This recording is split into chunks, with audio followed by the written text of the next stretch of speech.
اللهم صل على سيدنا محمد. അല്ലാഹു സുബ്ഹാനഹു വ തആല നമ്മുടെ ഈ സംഗമത്തെ ഖബൂലാക്കുമാറാകട്ടെ. നമ്മുടെ ഈ സദസ്സിൽ നിന്നും ഉയരുന്ന ഓരോ സ്വലാത്തിന്റെ ധ്വനികളും അങ്ങ് മദീനയിൽ എത്തിയിറങ്ങുന്ന അഷ്റഫുൽ ഖൽഖായ മുഹമ്മദ് മുസ്തഫ സ്വല്ലല്ലാഹു അലൈഹി വസല്ലമ തങ്ങളുടെ സവിധത്തിലേക്ക് അല്ലാഹു റബ്ബുൽ ഇസ്സത്ത് എത്തിക്കുമാറാകട്ടെ.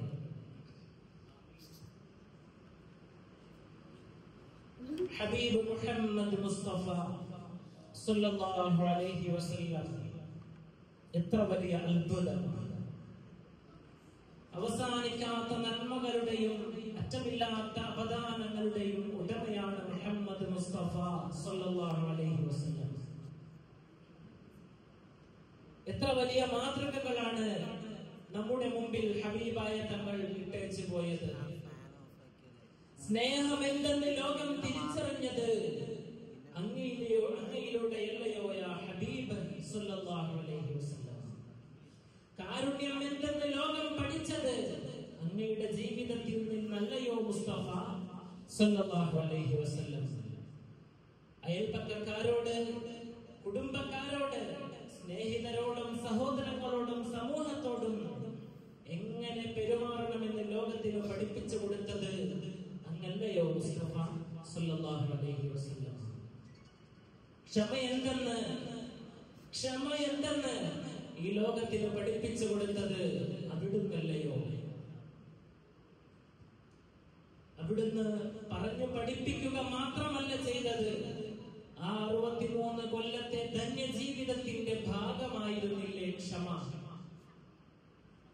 കാന റസൂലുള്ളാഹി സ്വല്ലല്ലാഹു അലൈഹി വസല്ലം മുതവാസിലൽ അഹ്സാൻ, ഒന്നിനുമീതെ മറ്റൊന്നായി പ്രയാസങ്ങളുടെയും വേദനകളുടെയും പരമ്പരയാണ് തിരുനബിയെ ജീവിതത്തിൽ കാത്തിരുന്നത്. ആ ഹബീബാണ് നമ്മളെ ക്ഷമ പഠിപ്പിച്ചിട്ടുള്ളത്. പ്രിയമുള്ളവരെ, 7 മക്കളിൽ 6 പേരുടെയും മരണം തന്റെ ജീവിതത്തിൽ കാണേണ്ടി വന്ന ഒരു പ്രവാചകനല്ലേ മുഹമ്മദ് മുസ്തഫ സ്വല്ലല്ലാഹു അലൈഹി വസല്ലം. ജനിക്കുന്നതിന് മുമ്പേ പിതാവ് മരണപ്പെട്ടു പോയി. ആ പിതാവിന്റെ പൂമുഖമൊന്നും കാണാനുള്ള ഭാഗ്യം പോലും ലഭിക്കാതെ ഈ ലോകത്തേക്ക് ജനിച്ചു വീണ ഹബീബായ തങ്ങളെ കുറിച്ച് നമ്മൾ ഓർത്തിട്ടുണ്ടോ? നമുക്കൊക്കെയും പിതാക്കന്മാരുണ്ടായിരിക്കും. ഒരുപക്ഷെ അവർ ജീവിച്ചിരിക്കുന്നവരാണ്, അല്ലെങ്കിൽ അവർ നേരത്തെ മരണപ്പെട്ടു പോയിട്ടുണ്ടാകാം. എന്ത് തന്നെയായാലും ഉപ്പ എന്ന് വിളിക്കുമ്പോ നമ്മുടെയൊക്കെയും മുഖത്തേക്ക്, നമ്മുടെയൊക്കെയും മനസ്സിലേക്ക് ഓടി വരുന്ന ഒരു ചിത്രമുണ്ട്. ഉപ്പ എന്ന് പറയുമ്പോൾ നമ്മുടെ ഹൃദയാന്തരങ്ങളിൽ രൂപാന്തരപ്പെടുന്ന ഒരു രൂപമുണ്ട്. പക്ഷേ അഷ്റഫുൽ ഖൽഖായ റഹ്മത്തുൽ ലിൽ ആലമീനായ മുഹമ്മദ് മുസ്തഫ സ്വല്ലല്ലാഹു അലൈഹി വസല്ലം തങ്ങൾക്ക് ആ ഉപ്പ എന്ന രൂപം കടന്നു വരില്ലല്ലോ. ഓ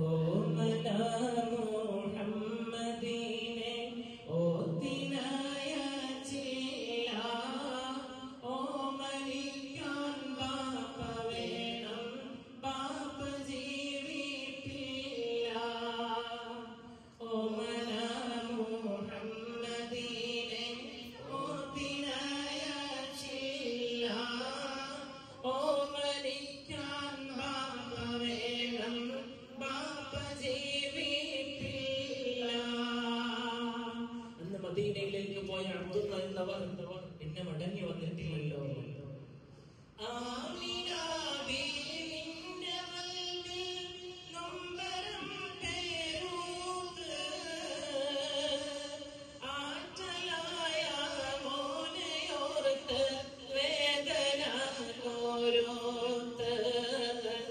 ലാ ഇലാഹ ഇല്ലല്ലാഹു, ലാ ഇലാഹ ഇല്ലല്ലാഹ്, ലാ ഇലാഹ ഇല്ലല്ലാഹു മുഹമ്മദുർ റസൂലുള്ളാഹ്. ഏറ്റദുഃഖം കാട്ടിടാതെ ഓമനിച്ചണച്ച് ആമിന ബീ പൂമകനെ ചോ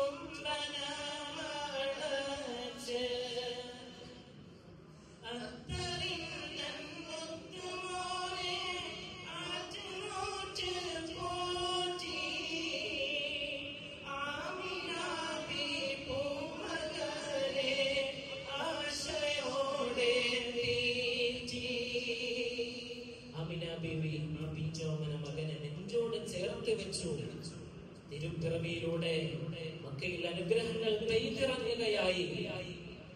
തിരുപ്പിറവിയിലൂടെ പല നിലയിലും അത്ഭുതങ്ങൾ സംഭവിച്ചു.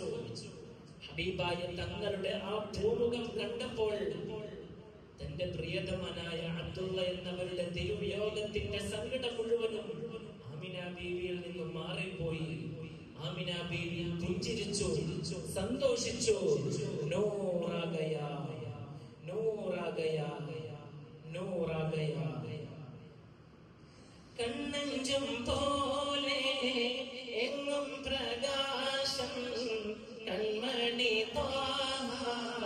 പിറവിന് ശേഷം മഴവില്ലണഞ്ഞു മക്ക പ്രദേശം മുത്തായ നൂറിൻ പ്രദേശം.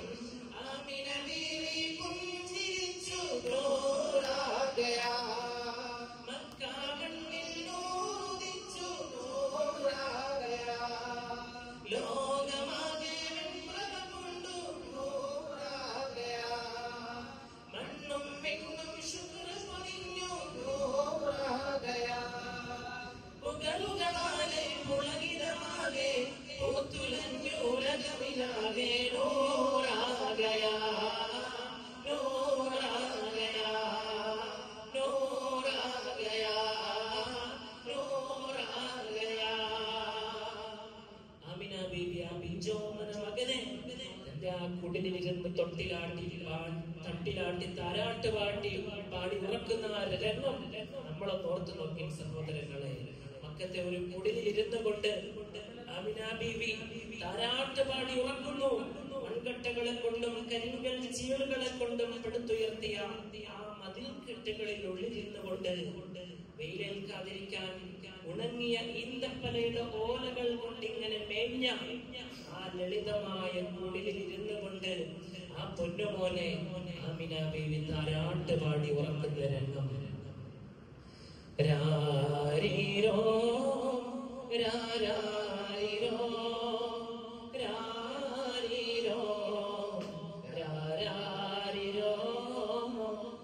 രാരീരോ രാരീരോ രാരീരോ രാരീരോ.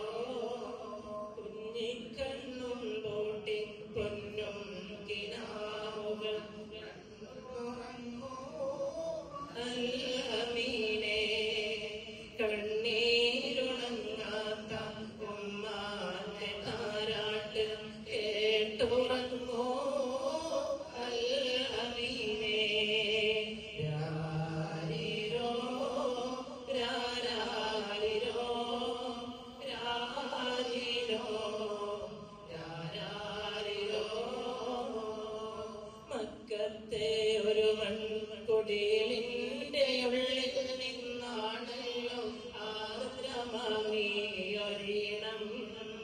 വല്ലായ്മ പൂണ്ടേറെ ശോകാന്തരത്തിലെ പൂവായി വിരിഞ്ഞതാണാർദ്രസ്വരം. ദുഃഖാർദ്രയാകിലും വേർപാടിൻ നോവിലും ദുഃഖാർദ്രയാകിലും വേർപാടിൻ നോവിലും ആമിന താരാട്ടി അൽഅമീനേ. രാരീരോ രാരീരോ രാരീരോ രാരീരോ. 6 വയസ്സായപ്പോൾ ആ പൊന്നുമ്മയും വഫാത്തായില്ലേ. അബവാ എന്ന പേര് കേൾക്കുമ്പോൾ വിതുമ്പി വിറക്കാത്ത ചുണ്ടുകൾ ഏതുണ്ട്? ആ പൊന്നുമോൻ ചലനമറ്റ് കിടക്കുന്ന ആ പൊന്നുമ്മാന്റെ ശരീരത്തിനരികിലിരുന്ന് വിതുമ്പിയ ആ രംഗം ഓർത്ത് നോക്കിയാൽ സജലങ്ങളാകാത്ത നയനങ്ങൾ ഏതുണ്ട്? അബവാഇന്റെ ശത്ത് ആമിന ബീവി അന്ത്യസമയത്ത് അവരന്ന് തേങ്ങി. അബവാഇന്റെ ശത്ത് ആമിന ബീവി അന്ത്യസമയത്ത് ആദരന്ന് തേങ്ങി ആരോരുമില്ലാതെ പൈതലിന് ആരാര് തുണയേകും തമ്പുരാനെ ആരാര് തുണയേകും തമ്പുരാനെ ഉപ്പാ ഉപ്പാ എന്നൊന്ന് വിളിക്കാൻ ഉടനെ അടക്കി പിടിച്ചോ കരയാൻ ഉടയവൻ തന്നുള്ള ഉമ്മയും പോയോ പാവം ഈ ബാലൻ അനാഥനായി തീർന്നോ. ആ കുഞ്ഞിനെ നോക്കാൻ ആരുമില്ലല്ലോ റബ്ബേ. ഈ കുഞ്ഞിന്റെ പിതാവ് എത്രയോ കാലങ്ങൾക്ക് മുമ്പ് വിട പറഞ്ഞു പോയി. ഇനി ഈ കുഞ്ഞിനെ നോക്കാൻ ആരുണ്ട്? ആമിന ബീവി കണ്ണീരിൽ കുതിർന്ന മുത്തങ്ങളുമായി തിരു ഹബീബിനോട് വിട പറഞ്ഞു രംഗം. പഠിച്ചവരെ, ഞാനിതാ എന്റെ മകനെ നിന്നെ ഏൽപ്പിക്കുകയാണ്. ഇനി ഇവനെ നോക്കാൻ നീയല്ലാതെ മറ്റാരുമില്ല. ക്ഷമ എന്തെന്ന് ഈ ലോകത്തെ പഠിപ്പിക്കാൻ തിരു ഹബീബിനല്ലാതെ മറ്റാർക്കാണ് യോഗ്യതയുള്ളത്? ഇതോടുകൂടി ഹബീബായ മുഹമ്മദ് മുസ്തഫ സല്ലല്ലാഹു അലൈഹി വസല്ലമ തങ്ങളുടെ പ്രയാസങ്ങളും പ്രശ്നങ്ങളും ഒക്കെ തീർന്നെന്നാണോ? ഇല്ലല്ലോ. അത് പിന്നെയും അണമുറിയാത്ത പ്രവാഹം പോലെ തിരു ഹബീബിന്റെ ജീവിതത്തിലേക്ക് ഇങ്ങനെ വന്ന് പതിച്ചുകൊണ്ടിരിക്കുകയായിരുന്നല്ലോ. 2 വർഷം കഴിഞ്ഞപ്പോഴേക്കും തന്റെ സംരക്ഷകരൊക്കെയും മരണപ്പെട്ടു പോയി. നുബുവത്ത് ലഭിച്ചതോടുകൂടി പ്രയാസങ്ങളുടെയും പീഡനങ്ങളുടെയും കാലം ആരംഭിക്കുകയായി. പ്രിയമുള്ളവരെ, നുബുവത്തിന് ശേഷം അതിലെ 1 വർഷം മാത്രം നാം നടത്തിയെടുത്ത് നോക്കിയാൽ നുബുവത്തിന്റെ 10ാം വർഷം ആമുൽ ഹുസ്ൻ, ദുഃഖത്തിന്റെ വർഷം, താങ്ങും തണലുമായിരുന്ന അബൂ താലിബ് വഫാത്തായി. ദിവസങ്ങളുടെ വ്യത്യാസത്തിൽ ഖദീജ ബീവിയും വഫാത്തായി. തനിക്ക് വേണ്ടി സംസാരിക്കാൻ അബൂ താലിബ് അല്ലാതെ മക്കയിൽ ഇനി ആരുമില്ല എന്ന അവസരത്തിൽ, ആ ഒരു അവസരത്തിലാണ് അബൂ താലിബിന്റെ വിയോഗം സംഭവിക്കുന്നത്. മക്കയിൽ പല നിലയിലുള്ള ഉപദ്രവങ്ങൾ ഏറ്റുവാങ്ങേണ്ടി വന്നു. സാമ്പത്തികമായും ശാരീരികമായും മാനസികമായും തകർന്നടിഞ്ഞ റസൂലുള്ളാഹി സ്വല്ലല്ലാഹു അലൈഹി വസല്ലമ തങ്ങൾ അബവായിലേക്ക് പോകാൻ തീരുമാനിക്കുകയാണ്. ത്വായിഫിലേക്ക് പോകാൻ തീരുമാനിക്കുകയാണ്. അല്ലാഹുവിന്റെ ഹബീബ് സഹിച്ചൊരു മർദ്ദനമോർക്കുമ്പോൾ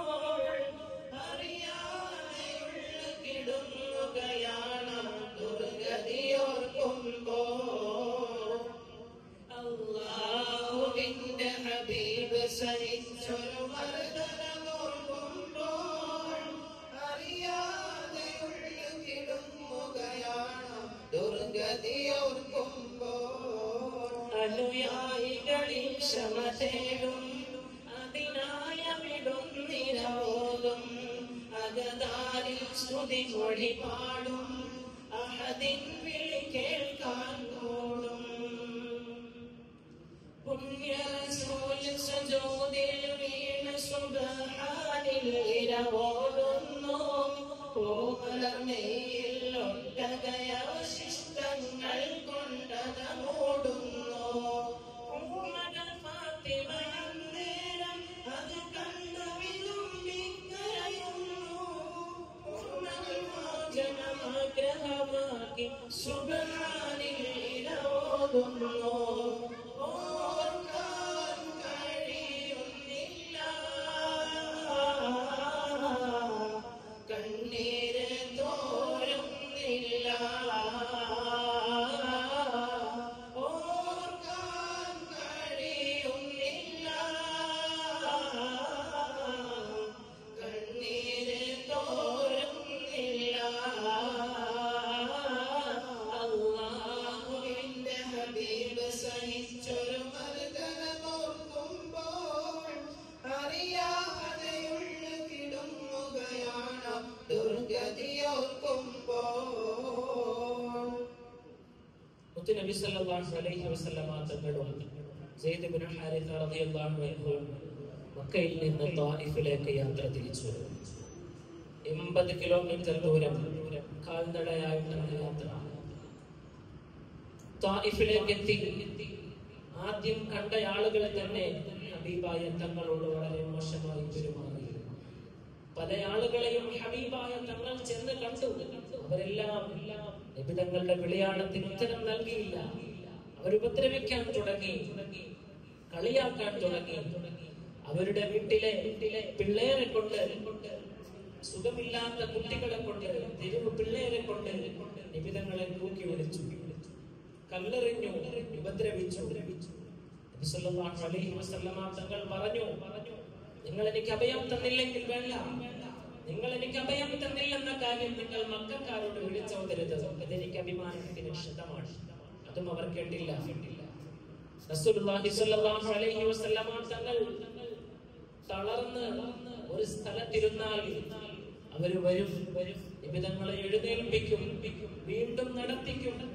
ഹബീബായ തങ്ങളുടെ തിരുമേനിയിലേക്ക് അവർ കല്ലുകൾ എറിയുന്നുണ്ട്. ഹബീബായ തങ്ങളുടെ ആ തിരുശരീരത്തിൽ നിന്നും രക്തമൊലിക്കുന്നുണ്ട്. അവരെടുക്കാൻ ഉപയോഗിച്ച ആ കല്ലുകൾ പോലും വിധിമുടിയിട്ടുണ്ടാകില്ല. ഓരോ കല്ലുകളും കരുതി കാണും. ഈ ഹബീബായ തങ്ങളുടെ ഭൂമിയിലേക്ക് എറിയാൻ എന്നെ എടുക്കരുത് എന്ന് തിരു ഹബീബിന്റെ ശരീരത്തിലേക്ക് ചെന്ന് പതിക്കാൻ എന്നെ എടുക്കരുത് എന്ന് ഓരോ കല്ലുകളും കരുതിയിട്ടുണ്ടാകും. ആകാശങ്ങൾ നോക്കി നിൽക്കുന്നു. ഭൂമി കരയുകയാണ്. ആ രംഗം ആകാശഭൂമി തേരി അത് കണ്ട ലോകം വിങ്ങി. ആദൽ റസൂലിന്റെ മുറിവേറ്റ നേരം ബീവി. ആകാശഭൂമി തേരി അത് കണ്ട ലോകം വിങ്ങി. ആദൽ റസൂലിന്റെ മുറിവേറ്റ നേരം ബീവി.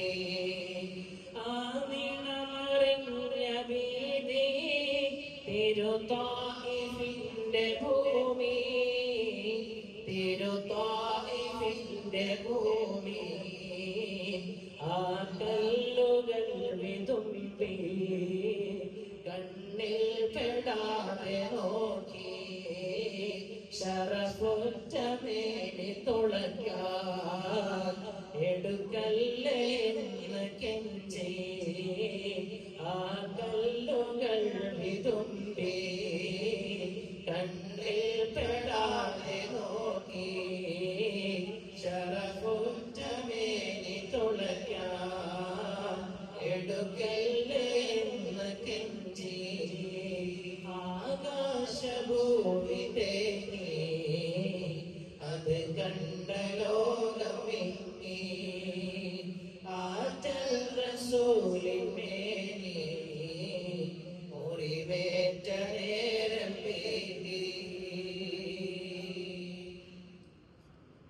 നബി സല്ലല്ലാഹു അലൈഹി വസല്ലമ തങ്ങൾ പരിക്ഷീണനായി ആ തോട്ടത്തിന്റെ ചുമരിൽ ഇങ്ങനെ ചാരിയിരിക്കുന്നു. അല്ലാഹുവിന്റെ മുമ്പിൽ കൈകൾ ഉയർത്തിയിട്ട് ഹബീബായ തങ്ങളുടെ കണ്ണുനീർ നിറഞ്ഞൊഴുകി. സഹായിക്കാൻ ആരുമില്ലാത്ത നിസ്സഹായ അവസ്ഥ പടച്ച റബ്ബിന്റെ മുമ്പിൽ ഹബീബായ തങ്ങൾ തുറന്നു വെക്കുന്നു.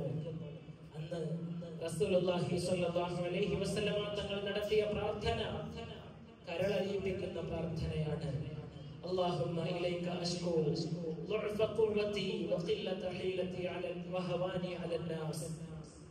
ഏത് നിസ്സഹായ അവസ്ഥയിൽ അകപ്പെട്ടവന്റെയും ഏത് നിസ്സഹായ അവസ്ഥയിൽ പെട്ടുപോയവന്റെയും രക്ഷിതാവായ ഏത് പ്രതിസന്ധി ഘട്ടങ്ങളിലും കൈപിടിക്കുന്ന എന്റെ നാഥ, നീ ആരിലേക്കാണ് എന്നെ ഏൽപ്പിച്ചു കൊടുക്കുന്നത്? നീ എന്നിൽ തൃപ്തനാണെങ്കിൽ ഞാൻ ഈ അനുഭവിക്കുന്നതൊന്നും എനിക്കൊരു പ്രശ്നമല്ല. നീ എന്നിൽ പരിപൂർണമായും തൃപ്തിപ്പെടുന്നുവെങ്കിൽ ഇതൊക്കെയും എനിക്ക് സന്തോഷമാണ്. നിന്റെ പ്രകാശം കൊണ്ട് ഞാൻ ചോദിക്കുകയാണ്, ഈ ഇരുട്ടിൽ നിന്ന് എന്നെ വെളിച്ചത്തിലേക്ക് നയിക്കണമേ. സല്ലല്ലാഹു അലാ മുഹമ്മദ് സല്ലല്ലാഹു അലൈഹി വസല്ലം. മക്കത്തോദിത്ത റസൂലേ പൂന്തിങ്കൾ നബിയേ ഹബീബേ സല്ലല്ലാഹു അലാ മുഹമ്മദ് സല്ലല്ലാഹു അലൈഹി വസല്ലം. മണിമുത്ത് മദീനയിലാണോ മന്ദാരപ്പിന്നഴകാണോ സല്ലല്ലാഹു അലാ മുഹമ്മദ് സല്ലല്ലാഹു അലൈഹി വസല്ലം. ഞങ്ങളിൽ വന്ന റസൂലേ പുണ്യപൂമണം ഹബീബേ സല്ലല്ലാഹു അലാ മുഹമ്മദ് സല്ലല്ലാഹു അലൈഹി വസല്ലം. സല്ലല്ലാഹു